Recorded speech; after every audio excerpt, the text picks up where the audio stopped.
Greetings, patriots. Welcome back to the State of the Nation talk with your host Danny Torres. Our broadcast will be streaming shortly. Sit back, buckle in and enjoy the ride as always. Remember to keep your powder dry.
The moment you have all been waiting for. Welcome to the State of the Nation broadcast with your host, the Digital Watchman, Danny Torres. What is human history? It is a record of the victors of power and purpose, evolution, the agricultural revolution, and so on. Most are at least vaguely familiar with these concepts. But what if it is not quite so simple? What if the stories of the ancients, tales of gods and angels, of giants and disasters, are more literal than they might seem upon first glance? Look closer, and an alternative history of the human race may be revealed, one which totally upends conventional knowledge and the history of power. This is an alternative history which has been censored out of human understanding, mostly forgotten, or ignored, until now. Before we continue, we'd like to thank ExpressVPN for sponsoring this video. ExpressVPN is the fastest and one of the most trusted virtual private network services out there. It helps keep your private information private by masking your IP address. Now that recent events make us spend more time at home, we must protect our personal data, as government surveillance agencies can track and collect our private information. ExpressVPN provides a layer of protection to prevent others from being able to see what you're searching for and what sites you visit. I often see YouTube videos which are unavailable or blocked in my country. All I have to do is open ExpressVPN and set the country location I need, and the video gets unlocked. This also works for Netflix shows which are available only in specific countries. I'm currently in Australia and I can't watch The Lord of the Rings on Netflix. But all I have to do is use ExpressVPN, connect to a server in Canada, refresh the page, and I can watch it freely. You can support our channel and get 3 months free by visiting expressvpn.com/universeinsideyou. They also have a 30-day money-back guarantee, so you have nothing to worry about. In early 1946, in the region now known as the West Bank, a group of Bedouin teenagers were tending to their sheep and goats near the ancient settlement of Qumran. To pass the time, monotonous as it was, they threw around the rocks they found littered across the rugged desert terrain. When one such rock was thrown into the dark expanse of a cave, the teenagers were surprised to hear a loud, shattering noise echoing from within. Exploring, they found a collection of large clay jars, one of which had been broken. Though they did not know it at the moment, these teenagers had made a historic discovery. Inside the jars were a series of ancient scrolls. In the years that followed this discovery, archaeologists, historians, and treasure hunters would find additional scroll fragments in 10 other caves in the area, their composition forming some 800 to 900 manuscripts collectively known as the Dead Sea Scrolls. Among these manuscripts were large portions of a mysterious, non-canonical religious text which had long been forgotten. It was called the Book of Enoch. In its entirety, the Book of Enoch is made up of 5 books: the Book of Watchers, Book of Parables, the Astronomical Book, the Dream Visions, and the Epistles of Enoch, containing some 100 chapters.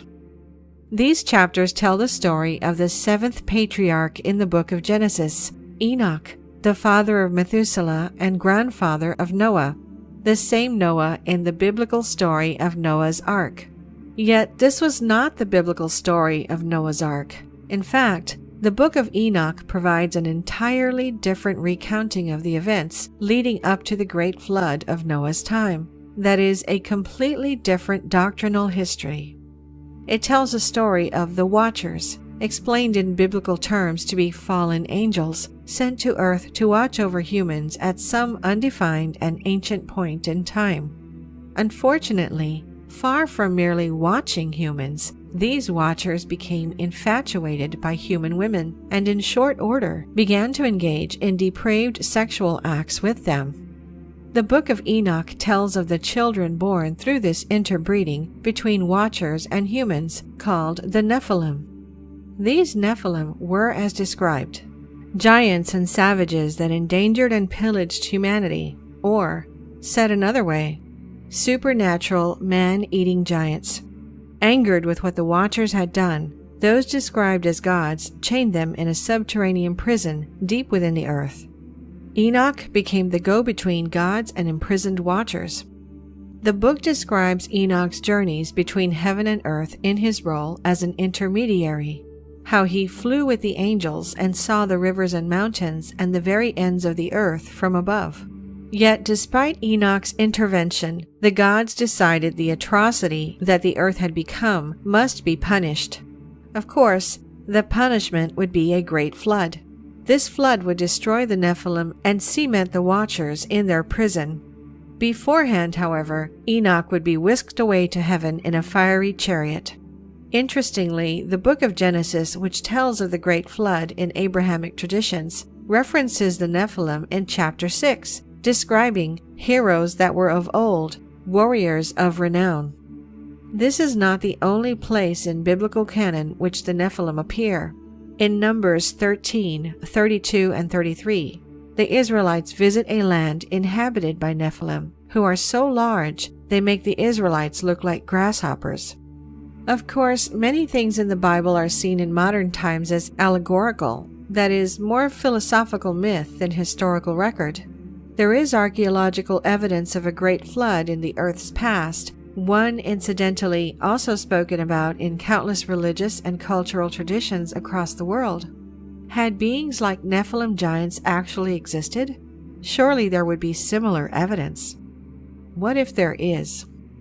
In our 30-minute documentary video about giants, which we linked in the description and comments, we highlighted dozens of stories of enormous skeletons unearthed across North America, together with many newspaper articles from the late 19th and early 20th century, suggesting that ancient giants were indeed real and coexisted with early humans.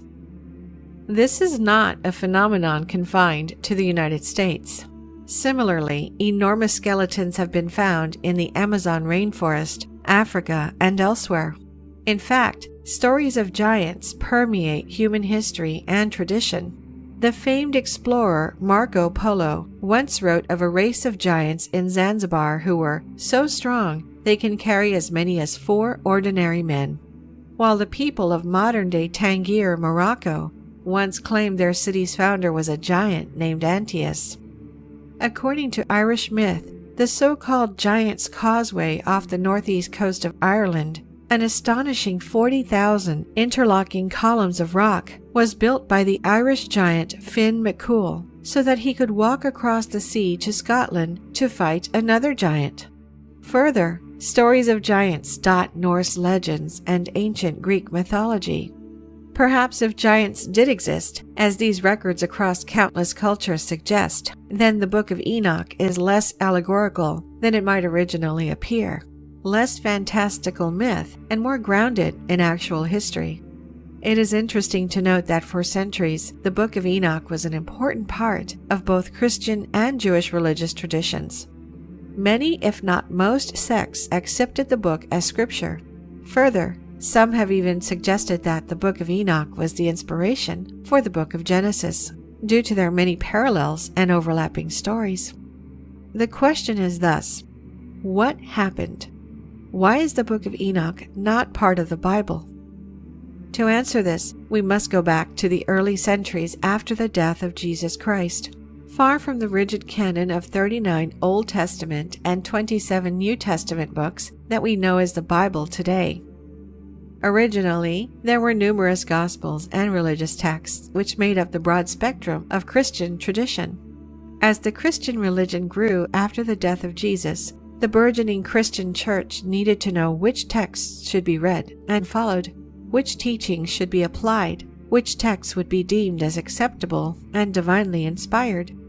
The church needed, out of diversity, to create uniformity. They needed an official canon. In a story popularized in modern times by Dan Brown's seminal work, The Da Vinci Code, this canonization is remembered as happening somewhat nefariously at the Council of Nicaea in the 4th century. There, according to the story, Emperor Constantine and other high-ranking church authorities shaped the Christian canon to conform to their own secret agenda. Unfortunately, this is not historically accurate. The Council of Nicaea did not determine the official Christian canon. Don't blame Dan Brown. The famed philosopher Voltaire made a similar assertion in the 1700s.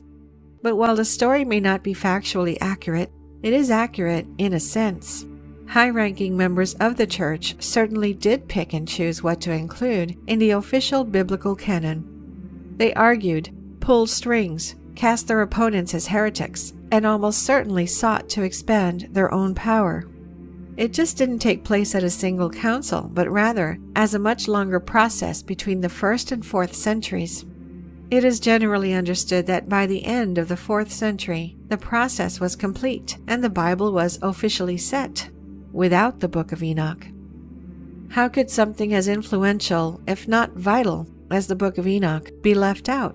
To answer this question, one might examine other Gospels which were also censored from the final product. Consider the Gospel of Peter, a fragment of which was found in Egypt in 1886, which tells the long-missing story of a resurrected Jesus leaving his tomb and features 2 gigantic angels and a floating cross that talks. And they heard a voice from the heavens saying, "Thou hast preached to them that sleep." And a response was heard from the cross, "Yea." Or consider the Gospel of Mary, that notorious work in which Mary Magdalene is named not only as one of Jesus' disciples, but his favorite one, perhaps even his wife. Within this Gospel, the disciple Peter asks why he and the other disciples should listen to Mary, a woman, to which Matthew responds, "If the Savior made her worthy, who are you then, for your part, to cast her aside? Surely the Savior knows her full well. That is why he has loved her more than us." Like the Book of Enoch, these Gospels tell extraordinary and history-challenging stories. Perhaps then it should be no surprise that these texts were censored out by early power brokers of the official Christian canon. It stands to reason that the Book of Enoch may have been totally forgotten, if not for its survival in small Orthodox sects of Ethiopian Jews. In fact, the only pre-modern version of the text was written in Ge'ez, an ancient African language. It was this version which Richard Lawrence, the Archbishop of Cashel, used in 1821 to produce the first ever English translation of the book, the version used to inform study of the Dead Sea Scrolls. Curiously, though the Book of Enoch was omitted from the established Christian canon and subsequently forgotten in all but the most obscure corners of religious tradition and theological study, the Bible does contain numerous references to it. There are references to the Nephilim in Genesis and Numbers. Genesis also contains an extensive recounting of Enoch's lineage. The book of Hebrews describes how God had taken Enoch away, seemingly a reference to his being taken to heaven via fiery chariot before the great flood. Jude, meanwhile, contains an entire paragraph transcribed almost word for word from Enoch, suggesting that the book may in fact have served as an early inspiration for canonical biblical texts. Further, Corinthians 11:5-6 contains instructions from St. Paul that women should cover their heads while in church. This seemingly a direct reference to the fact that the watchers in the Book of Enoch were attracted to women with long flowing hair. This is a practice which remains in Roman Catholicism and Islam to this day. Though it was censored, even forgotten, the Book of Enoch never truly disappeared. There is something deeper behind the Book of Enoch and its incredible stories, something which goes beyond simply whether or not it is part of the Christian canon.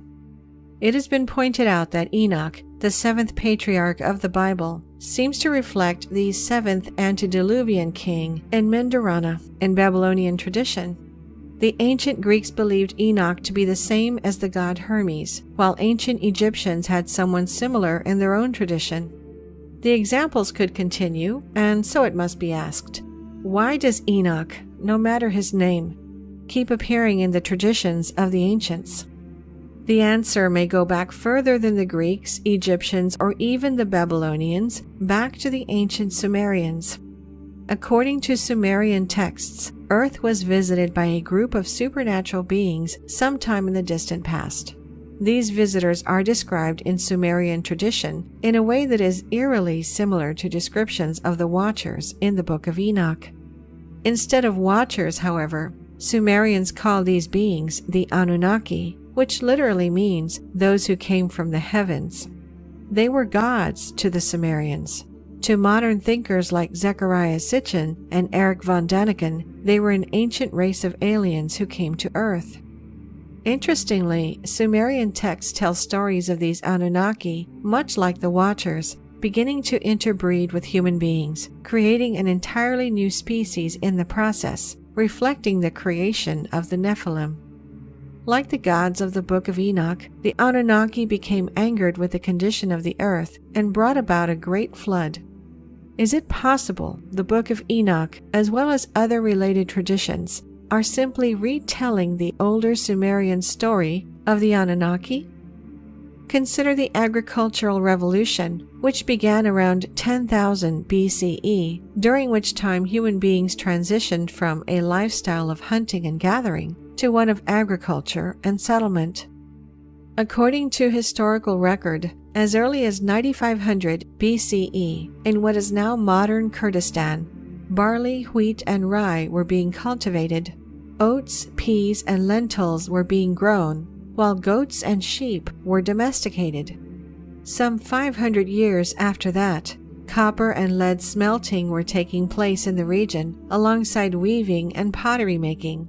Additionally, this ancient Kurdish culture was the first to develop a script, standing as one of humanity's earliest literate societies. Some have asked how human beings could have made this jump so fast. Interestingly, the Kurdish people claim to be the descendants of the children of the jinn, the children of spirits. Is this an ancient cultural reference to the procreation between Anunnaki and human women? According to the Sumerians, it was the Anunnaki who brought advanced knowledge and technology to human beings, lending a helping hand, as it were, to the progression of human civilization. Many have suggested that this explains seemingly impossible monuments like the pyramids of Giza or Teotihuacan, those ancient monuments of extraordinary sophistication, which is completely unexplained by the cultural and social circumstances of historical record.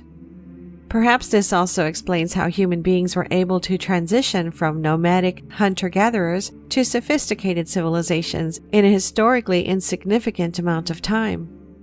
Incredibly, the Book of Enoch describes an almost identical process taking place, with the Watchers mirroring the Anunnaki in providing humans with advanced knowledge and technology.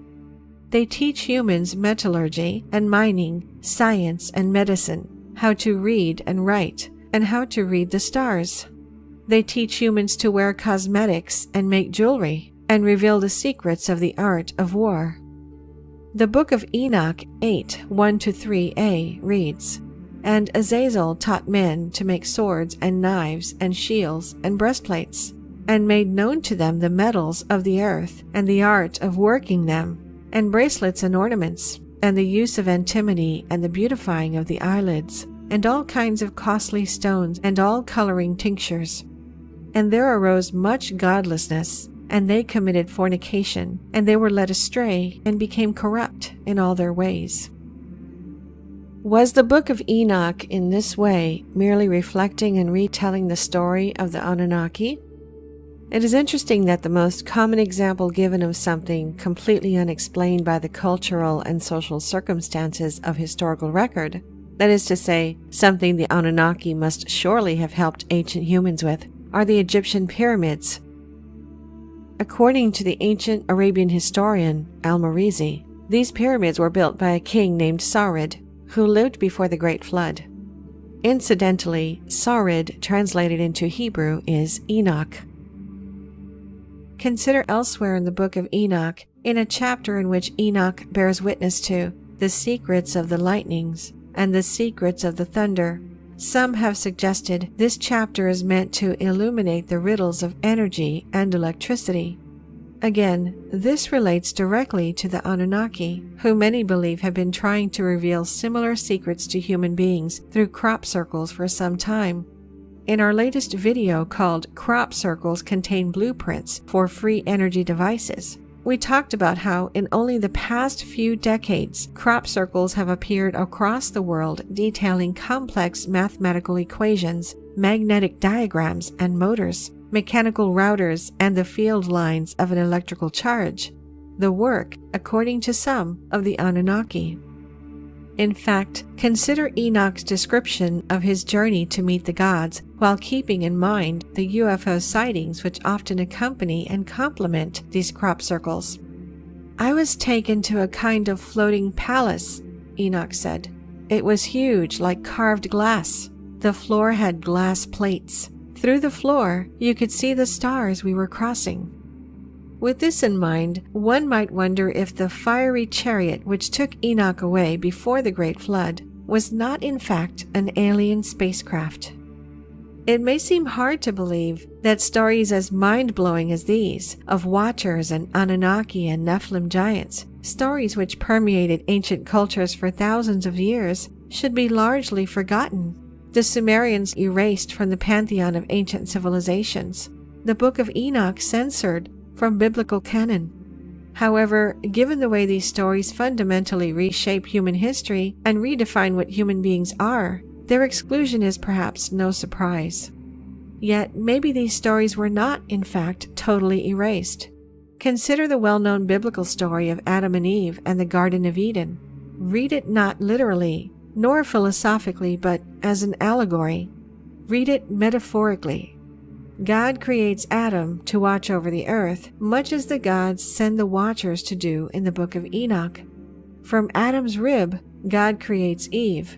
Adam and Eve procreate, representing the interbreeding between the watchers and human females. Adam and Eve are told they can eat anything they want in the Garden of Eden, except fruit from the tree of knowledge of good and evil. Of course, they do eat from the tree of knowledge, representative of the Watchers bringing advanced technology and knowledge to human beings, which perhaps they were not mentally evolved enough to handle. Just as eating from the tree of knowledge provided Adam and Eve with the knowledge of God, so too did the Book of Enoch describe how the Watchers revealed the eternal secrets which were preserved for heaven, which men were striving to learn. Reading the story of Adam and Eve this way, it is easy to see the parallels between it and the Book of Enoch. And perhaps that is just the point. Perhaps the people who wrote the story of Adam and Eve were simply retelling the stories in the Book of Enoch in their own way. Retelling the Sumerian story of the Anunnaki, as so many across religions and cultures had before them, inserting this crucial piece of human history allegorically into their own religious canon, so that these ancient records could continue to exist. What is human history? Is it that which is understood through officially sanctioned history books? Or is it something deeper, something more incredible, if perhaps forgotten? Maybe the answer has been hiding in plain sight the whole time. Thank you for watching. If you enjoyed the video, please hit the like button. And if you're new, hit subscribe and the bell next to it for future notifications.